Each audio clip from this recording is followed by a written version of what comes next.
premier vestiaire avec Johan Diniz.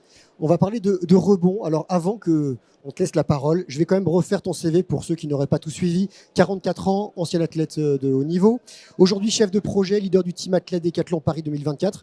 Ton sport, c'est bien sûr la marche athlétique. Palmarès impressionnant, on va donner quand même quelques médailles. Titre de champion du monde sur le 50 km marche, 1 de vice-champion du monde et 3 fois champion d'Europe, triple vainqueur de la Coupe d'Europe, recordman de la distance. Mais ce qui nous intéresse plus, c'est ce que tu vas raconter. Dans la vie, il y a des hauts, il y a des bas, des contre-performances, bien sûr, des déconvenues, des décisions à prendre et des changements. Et ces décisions et ces changements sont parfois difficiles, mais nécessaires.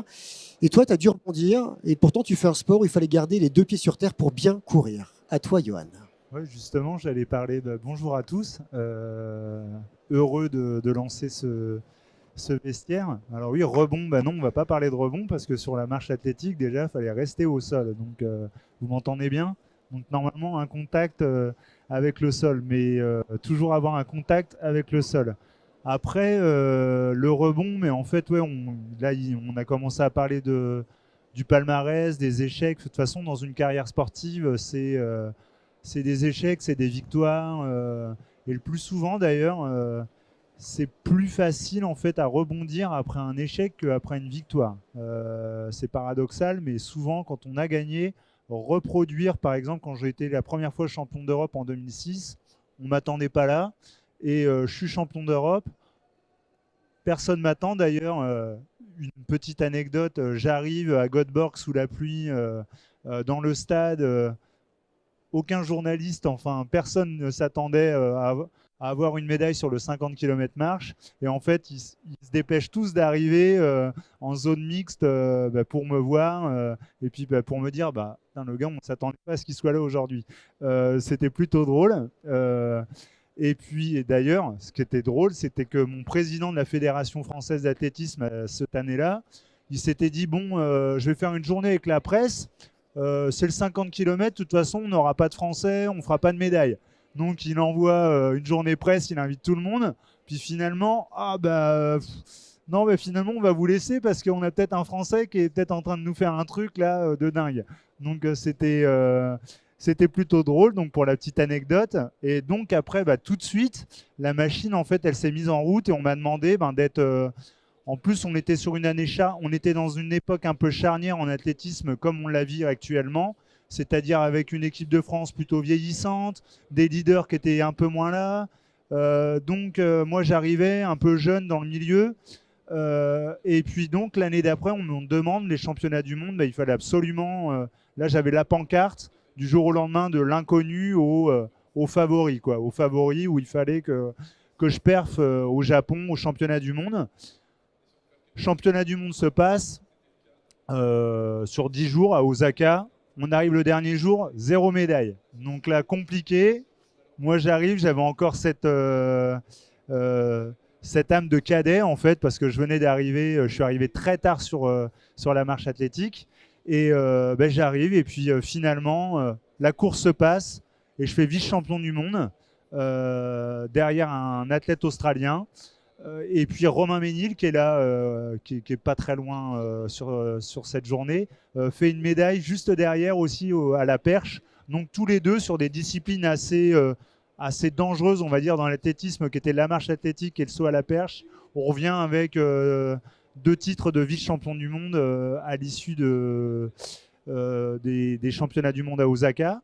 Donc après, normalement, dans la logique voulait qu'en 2008, tu es champion d'Europe, tu es vice-champion du monde. En 2008, c'est les Jeux Olympiques à Pékin.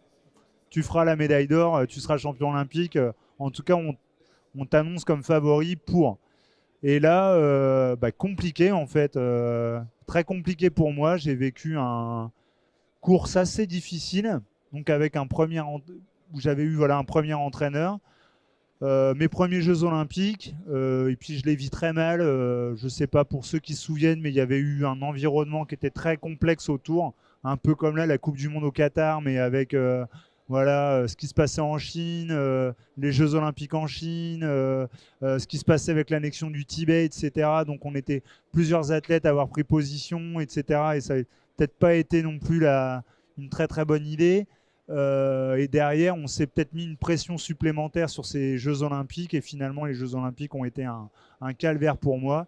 J'ai abandonné au bout de 30, même pas 30 km. J'étais complètement spectateur de ma course. Il y avait un bonhomme qui marchait et moi, j'étais à côté du bonhomme, quoi. Il y avait un avatar et moi, j'étais à côté. Donc, c'était vraiment pas terrible. Donc il a fallu un peu se remettre un peu de cet échec. Et puis tu te dis également, l'échec, ça a brillé, tout le monde était là pendant 2 ans, tout le monde était là derrière toi. Et puis là, tu étais attendu, t'es pas là, tu te trompes, c'est la première fois que tu te plantes. Puis derrière, là, tu te fais, tu te fais rétamer, quoi. Voilà, il n'y a pas d'autre mot. Donc c'est assez compliqué à vivre quand tu le sais pas au départ, quand tu n'es pas prêt. Après, quand tu es prêt, c'est plus facile. Et puis après, il y en a eu plusieurs des échecs. Donc après, c'était un peu plus facile à gérer. Mais donc là, ça a été un peu difficile. Et puis, quand même une traversée un peu du désert entre 2008 et 2009 où il y a eu un premier changement d'entraîneur. Parce que moi, au départ, donc j'expliquais, j'ai commencé la marche très tard. J'avais 23 ans, un cursus complètement pas du tout dans l'athlé. Je faisais du handball. Après, j'ai fait du skate. J'ai fait longtemps du skateboard, donc un truc là vraiment avec des rebonds. Et puis après, en fait, j'ai découvert cette discipline, la marche, qui m'avait tout le temps en fait attiré. Je me demandais pourquoi ces personnes ils faisaient cette discipline. Et j'ai voulu essayer. Ça m'a plu. Et en fait, j'avais créé une espèce de mimétisme dans ma tête. Et j'avais réussi à reproduire ce geste très rapidement. Et au bout de 3 ans, voilà, j'étais champion d'Europe. Après 3 ans de pratique, j'étais champion d'Europe, vice-champion du monde après. Donc avec un entraîneur qui m'avait déjà accompagné vers ses premiers titres. Mais pour lui, voilà, il m'accompagnait également. En même temps, il vivait les perfs avec moi. Il ne connaissait pas le haut niveau avec tout ce que ça pouvait demander derrière. Donc on s'est un peu séparés d'un commun accord. 2009, les championnats du monde qui se passent moyen pour moi. 2010, je gagne les championnats d'Europe à nouveau. J'ai un truc avec les championnats d'Europe, hein. Je gagne les championnats d'Europe et puis les championnats d'Europe, pour nous, sur le 50 km marche, il faut savoir que les leaders du 50 km, c'était les Russes. Donc c'est les athlètes russes, donc c'était vraiment, chez eux, c'était 50 km. On fait 1, 2, 3 ou 50 km. Hein. Les médailles, pour eux, c'était super important. Ou la Pologne, enfin vraiment les pays de l'Est. Donc moi j'arrivais un peu le petit trublion européen qui arrivait un peu au milieu du peloton contre l'armada des cyborgs russes. Donc c'était assez compliqué et ça fonctionnait de temps en temps. Donc je gagne les championnats d'Europe. Et puis à nouveau 2011, les championnats du monde qui se passent pas bien. Toujours avec ce même entraîneur. 2012, je suis attendu aux Jeux Olympiques de Londres et là j'essaye de performer et je sais pas pourquoi ça fonctionne pas. Et vraiment, j'avais toutes les cartes en main.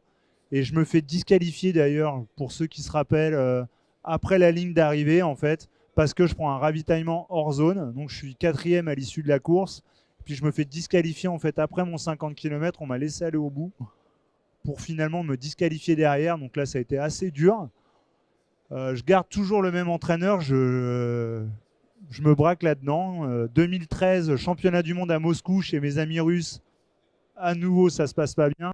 Et là, je me dis, mais non, c'est pas possible, il faut changer un truc. J'ai un moteur, il y a tout qui se passe. Normalement, tout se passe bien et puis ça fonctionne plus. Donc, faut créer un électrochoc. Donc, j'essaye d'analyser un peu ce qui fonctionne bien ou pas à l'entraînement, etc. Et puis finalement, je vois que j'avais un entraîneur qui avait essayé en fait de tout cadrer en moi. C'est-à-dire que moi, j'ai tout le temps été un peu foufou, j'ai tout le temps aimé ces courses un peu, le 50 bornes, on se dit, ah non, c'est une course très linéaire, longue, où il faut garder son énergie un maximum. Et non, moi, j'étais plutôt impulsif, des courses d'impulsif, où il fallait gagner avec la hargne, quoi, en ayant des scénarios jamais écrits à l'avance. Et ça, je l'avais plus avec cet entraîneur-là. J'avais vraiment perdu cette impulsivité, ce petit truc, en fait, ce petit grain de folie, en fait. Et je suis allé voir quelqu'un. C'était un entraîneur dans mon club qui me connaissait parfaitement. Il m'avait vu essayer la marche quelques années avant. Il me suivait tout le temps. Et puis, c'était un entraîneur de club, mais qui me connaissait, qui connaissait ma personnalité. Et je suis allé le voir. Je lui ai dit, écoute, est-ce que ça te dirait de m'accompagner dans ce projet, d'essayer de rebondir, voilà. Et il me dit, écoute, Johan, il me fait déjà, la première des choses, c'est que j'aimerais bien que tu arrêtes de te plaindre, de dire que c'est de la faute à ci, à ça, à machin, un truc. Il a dit, si la perf, tu t'en prends qu'à toi-même.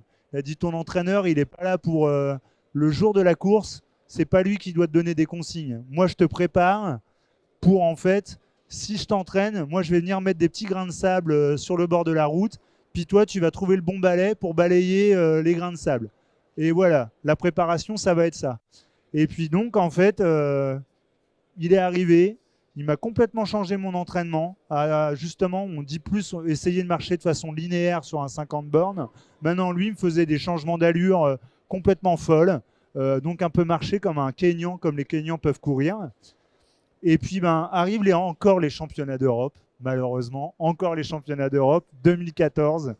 Une course où là, on se dit de toute façon, Diniz, il n'a rien fait depuis 2010. Donc là, il ne se passera rien en 2014. Je laisse partir un peu les Russes devant, tranquillement. Et puis, j'y arrive pas, quoi. Je dis, non, mais là, il faut que j'aille me mêler à la bagarre. Donc, je raccroche le peloton. Et là, c'est la vraie bagarre qui se passe enfin avec les Russes, que j'attends depuis longtemps. Et puis on est des rythmes. Je regarde même pas ma montre. J'avais plus de montre. Il me faisait même plus marcher sans montre. Et je me dis, mais on va super vite, ou en fait. Et puis, à un moment, j'arrive tout le monde explose dans la course et il reste le Russe et moi. On est au 28e kilomètre. Il en reste encore 22. Hein. Et je me dis, waouh, je dis là, j'ai besoin de prendre une pause parce que là, on est en train de s'en mettre un peu plein la tronche et je commence à fatiguer mentalement, pas physiquement, mais mentalement. Et un peu comme une partie d'échecs, je me suis laissé un peu. J'ai pris un peu du recul, je lui ai laissé 10 secondes. Et puis pendant 4-5 km, je suis resté sur ces 10 secondes. Mais j'ai marché de façon linéaire, un peu comme avant. Mais ça m'a permis un peu de me reposer mentalement. Et j'arrive au 33e, je remonte sur lui, je reprends les 10 secondes en 1 km. Je reviens et là, il se dit, waouh, qu'est-ce qui se passe? Et là, je mets un gros taquet. Et là, le Russe, il explose. Et puis, je file vers la victoire. Et là, il n'y a plus rien qui peut arriver, quoi. Je me sens complètement euphorique. Et par rapport à ce qui s'était passé avec cet entraîneur qui m'avait rendu ce grain de folie, eh ben, je gagne. Le Russe, il est même pas sur le podium. Il finit 4e. Et je bats le record du monde en m'arrêtant 20 secondes parce que je prends le drapeau du Portugal pour rendre hommage à ma grand-mère et à mon grand-père. Ma grand-mère qui venait de décéder cette année-là. Donc, elle m'accompagnait sur le parcours et voilà, en fait, j'ai même pas pensé. J'ai vu, je passais devant la table du Portugal. Je leur ai dit, mais donnez-moi un drapeau, s'il vous plaît. Et en fait, il en cherchait un. Donc, et voilà, et je bats le record du monde de pratiquement 4 minutes.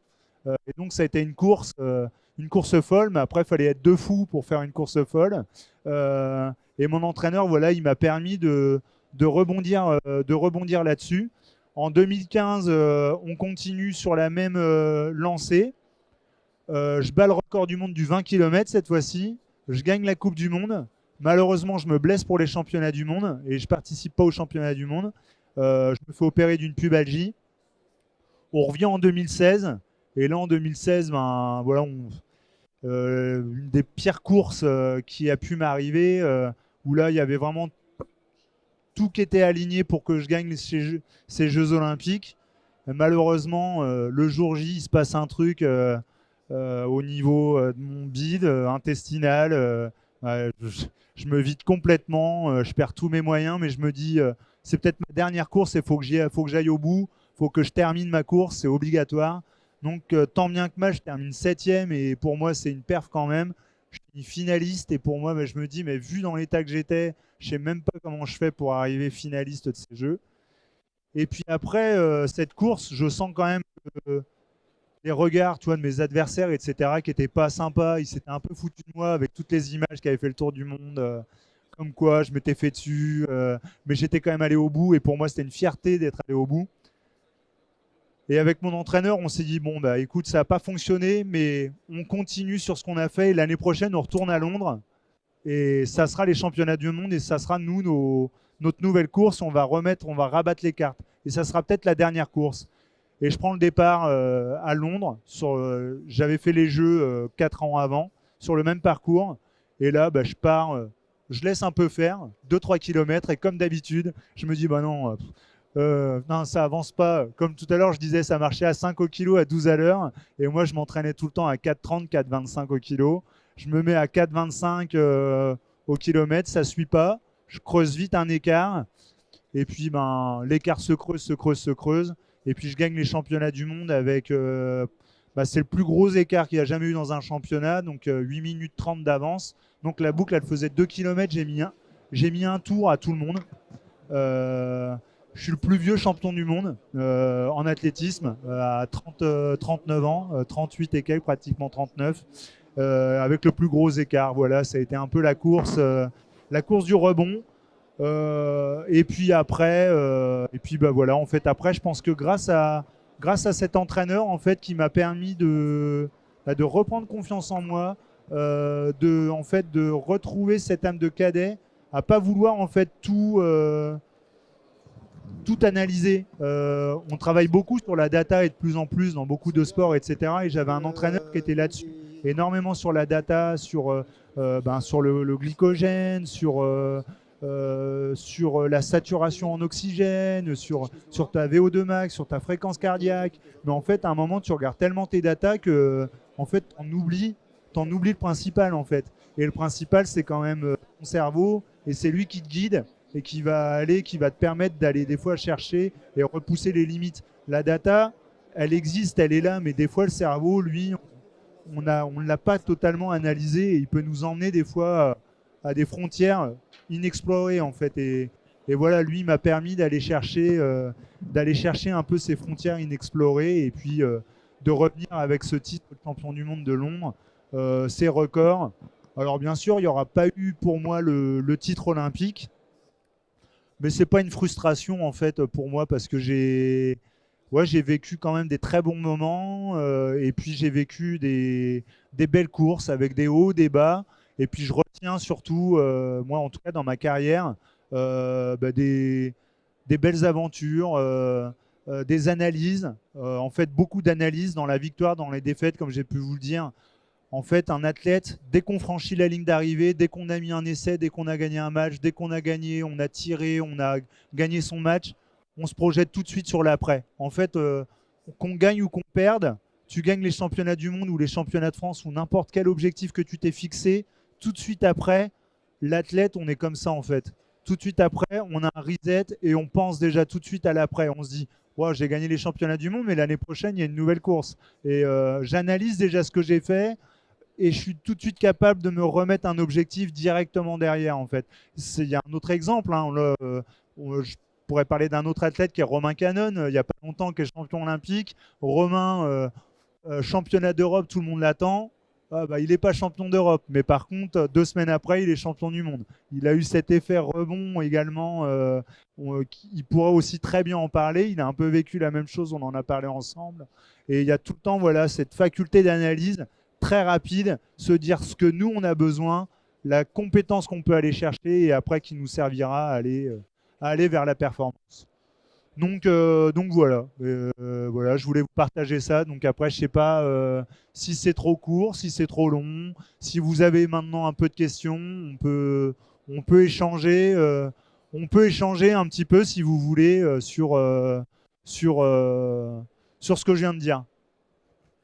Je sais pas du tout le temps que j'ai pris. Bonjour. Bonjour Yoann. Bon, déjà, enchanté parce que tu m'entends? Ouais, vas-y, ouais. Je t'entends, ouais. Ouais, c'est bon. Déjà enchanté parce que j'ai vécu un peu toutes ces courses à distance, et c'est vrai que c'était assez fou. D'un regard purement spectateur, des fois, ce qui était dur à comprendre pour nous, parce que je pratique pas ce sport, beaucoup de respect, mais j'y arriverai pas. C'est souvent en fait le côté un peu pas linéaire de la performance justement, quoi. Comment, même si voilà, 7e c'est déjà énorme, etc. Mais c'est vrai qu'on a du mal à imaginer, nous, simples spectateurs, comment ça peut autant tu peux performer comme jamais sur une course, et puis après d'un côté se faire doubler par les mêmes 6 autres que tu as mis une douille juste avant, quoi, il y a 6 mois auparavant, etc. Et c'est vrai que c'est ça qui est aussi frustrant pour le spectateur. Mais on ne sait pas comment le sportif le vit aussi, quoi. Mais il y a même, tu sais, 2016, j'en avais pas assez pris, tu vois. Par exemple, pour 2016, donc je finis à l'agonie aux Jeux Olympiques à Rio, tout le monde s'en rappelle. Hein. Et je me mets encore une couche. En fait, il y avait une espèce de compétition en Chine, à Shanghai, pour promouvoir la marche athlétique, parce que là-bas, c'est aussi une religion. Et donc, je vais en Chine, mais je n'avais pas du tout récupéré de ce que j'avais fait à Rio. J'y vais 3 semaines plus tard, et même dans cette course, j'ai terminé derrière la dernière fille. Enfin, un moment, mais j'étais tellement fatigué. Alors les autres, mais ils rigolaient, tu vois. Mais j'ai dit, mais rigolez les gars, vous verrez l'année prochaine, on va.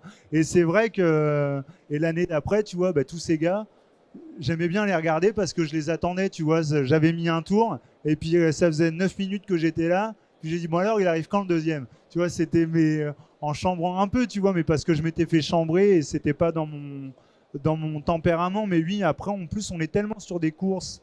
Les écarts, ils se font tellement de par la technique, ta technique de marche, tu vois, ton geste qui est quand même pas naturel au départ, donc tu rends un geste, tu vas essayer de rendre le plus naturel possible, mais dès que tu vas avoir de la dépense énergétique qui va être énorme, ton geste il va se dégrader, donc tu vas vraiment perdre beaucoup beaucoup de temps dessus, et puis après, quand tu lâches complètement mentalement sur cet effort, bah, c'est fini quoi. Enfin, je veux dire, c'est fini. Tu reviens pas quoi. Vraiment, il y a que les Russes qui arrivaient à revenir et je sais pas comment ils faisaient. Franchement, des fois ils prenaient 1 minute et demie. T'as l'impression qu'ils étaient à l'agonie. Puis d'un seul coup ils revenaient et tu te dis mais comment il a fait le gars j'arrive pas à comprendre.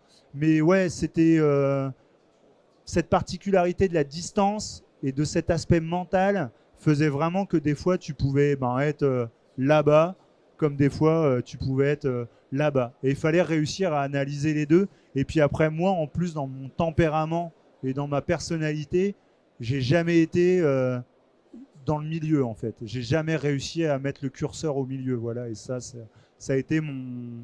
En tout cas, c'est ce qui m'a fait... c'est ce qui m'a fait connaître et peut-être connaître également cette discipline aux yeux du grand public. Tu m'entends? Merci Johan pour cette belle intervention. Moi je voulais savoir, tu fais un sport individuel, donc tu prends la décision à un moment donné de te séparer de ton entraîneur. Je pense que c'est une décision très dure à prendre. Est-ce que tu la prends seul? Est-ce que tu partages, etc. Et surtout, ce qui m'intéresse, c'est comment humainement tu te sépares de quelqu'un qui t'a accompagné pendant toutes ces années. Comment tu vis cette période post-séparation? Ma période post, en fait, la première séparation, elle a été assez simple. Parce que c'était mon entraîneur de club, mon tout premier que je parlais. Lui, il vivait la performance et il me l'a clairement dit. Il m'a dit, écoute Johan, moi là j'ai mes limites, je peux plus t'amener au-delà de ça parce que je connais pas et je découvre comme toi, donc il faut que tu te fasses accompagner. Et donc moi j'avais la chance dans mon club d'avoir Eunice Barber, une grande championne en athlétisme, qui connaissait un petit peu de monde dans l'athlétisme français et dans la marche, et qui m'avait permis d'avoir un entraîneur un peu qui aurait pu m'accompagner.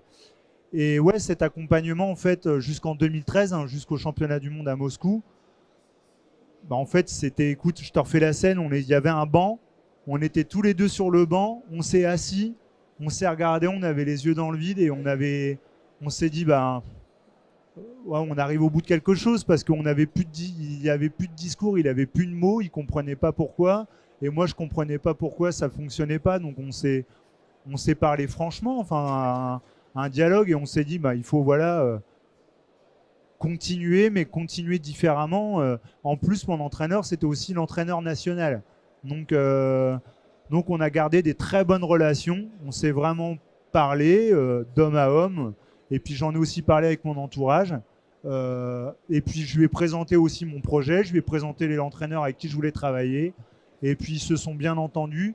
Et puis même des fois mon entraîneur principal il pouvait pas me suivre, lui il continuait à me suivre sur les stages, etc.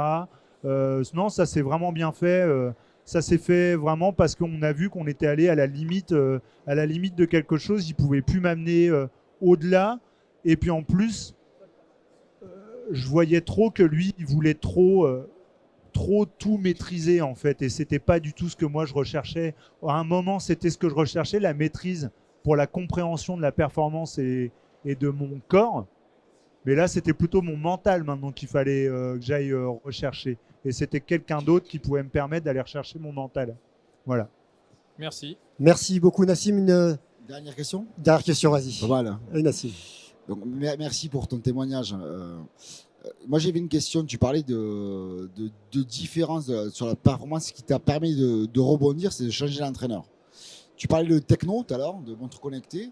Et aujourd'hui, qu'est-ce que la techno t'a apporté dans ta performance et quelles ont été les limites? Parce que tu nous as parlé des limites. Parce que finalement, même si la techno t'avait apporté de quoi performer, la différence est faite notamment parce que l'entraîneur est venu te chercher sur le côté émotionnel et sur finalement d'autres choses qui Non, dépassent. mais la technologie, elle t'apporte beaucoup. Déjà, moi, elle m'a apporté, par exemple, j'ai battu également le record du monde, mais ça, c'est un truc de fou. Hein. Faut pas le faire, mais enfin, vous le ferez pas. Hein. J'ai battu le record du monde du 50 km sur piste. Donc, ça s'appelle le 50 000 mètres. Donc, c'est 125 tours de piste de 400 mètres. Donc, ça, c'est un truc, c'est juste comme ça pour s'amuser. Et en fait, il y a Microsoft qui était rentré en fait un peu dans la boucle pour m'accompagner avec l'INSEP dans ce partenariat-là, pour justement faire un peu une analyse biomécanique de mon geste et voir un peu justement, je venais de changer d'entraîneur, l'apport de la musculation par exemple, l'apport de la préparation physique, mais de la musculation, pas de la PPG, hein, de la musculation, des charges lourdes, etc. Voir son apport, voir le gain que j'avais en force, en puissance, voir ma foulée, comment elle se dégradait ou pas, etc. Et voir comment on allait pouvoir la mettre au service de la performance pour vraiment la dire, ce jour-là, je vais battre un record du monde. Donc on avait mis tout ça en exergue pour battre un record du monde. Mais je l'ai fait aussi il n'y a encore pas si longtemps que ça, quand on a eu des Jeux Olympiques à Tokyo ou des championnats du monde au Qatar, etc. Le stade était climatisé, mais nous, la route, elle n'était pas climatisée, et heureusement. Mais on avait des conditions qui étaient complètement folles. Hein. Il faisait plus de 45 degrés, plus de 90% d'humidité. Enfin, faut se rendre compte de ce que c'est. Et donc là, on avait essayé de travailler, reproduire ces conditions thermiques, quoi, c'est-à-dire la chaleur, l'humidité. Toi, comment tu réagis par rapport à ça? Donc, qu'est-ce qu'on peut faire au niveau de ton alimentation, de ton hydratation, comment ton corps y réagit, comment il refroidit, quelles zones on peut lui permettre où il se refroidit plus vite, quelles sont les zones qui chauffent le plus vite, comment ça joue au niveau intestinal, etc. Donc, on a fait plein de choses avec des caméras thermiques, notamment, pour voir comment mon corps il pouvait réagir à ce type de climat. Et finalement, en fait, maintenant, je peux le dire, hein, mais parce que c'est fini, mais finalement, j'avais pas du tout un corps qui s'adaptait à ces conditions, au niveau intestinal, etc. C'était très compliqué. Et donc voilà, j'avais du mal à irriguer toute cette partie. Et donc après, souvent, ça n'a pas fonctionné d'ailleurs dans des conditions comme ça parce que mon corps n'était pas prêt. J'avais beau faire des stages de longue durée, etc. Dans ces conditions, ça fonctionnait pas. Ça fonctionnait pas.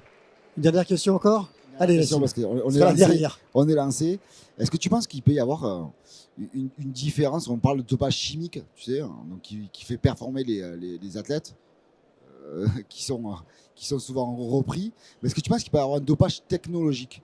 Là, tu parles de préparation et tu parles d'accompagnement. Est-ce que tu penses qu'il peut y avoir un dopage technologique? Bah, je pense. Enfin, là, vous avez Alain Bernard qui est là, il pourra en parler, je pense. Hein. L'époque des combinaisons de natation, ça a été un dopage technologique, je pense.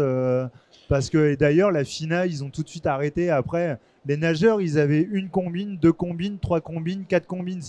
S'ils pouvaient même en mettre une 5e pour flotter, ils l'auraient fait. Donc, à un moment, ça a été. Et là, en athlétisme, on arrive aussi à la limite actuellement. Même les athlètes le disent. Hein, la plaque carbone, elle apporte. Enfin, après, il faut savoir s'en servir et il faut savoir courir avec sur l'avant du pied et il faut savoir courir sur la pointe de pied. Ça, pas tout le monde peut le faire pendant un marathon, mais la chaussure, elle permet vraiment, il y a un vrai gain, en tout cas, il y a un vrai apport de la plaque carbone sur la performance actuellement. D'ailleurs, sur les pointes, ils sont en train de revenir déjà à peut-être interdire le carbone sur les pointes et revenir plutôt sur de la mousse que sur du carbone, parce que là les perfs elles commencent à tu vois que tu as une aide en fait de la part de renvoi de la plaque carbone en fait, la plaque carbone. Donc oui, à un moment des fois, après ça existe également dans le vélo, il y a du dopage forcément, il y a du dopage technologique qui est instauré de plus en plus. Merci beaucoup, Johan. Vous pouvez l'applaudir. Merci pour ce témoignage. Merci d'avoir écouté. Merci beaucoup. Merci à toi d'avoir inauguré le vestiaire, ce beau vestiaire Sport Illimité à Lille. Et on espère te revoir sur les prochains Sport Illimité j'espère aussi. avec plein de belles histoires. Merci beaucoup. Dans quelques minutes, une série de pitch pour découvrir des innovations, des solutions. Et ensuite, il y aura un nouveau vestiaire avec l'Académie des grandes, des très grandes, des basketteuses. Merci à tous. Merci.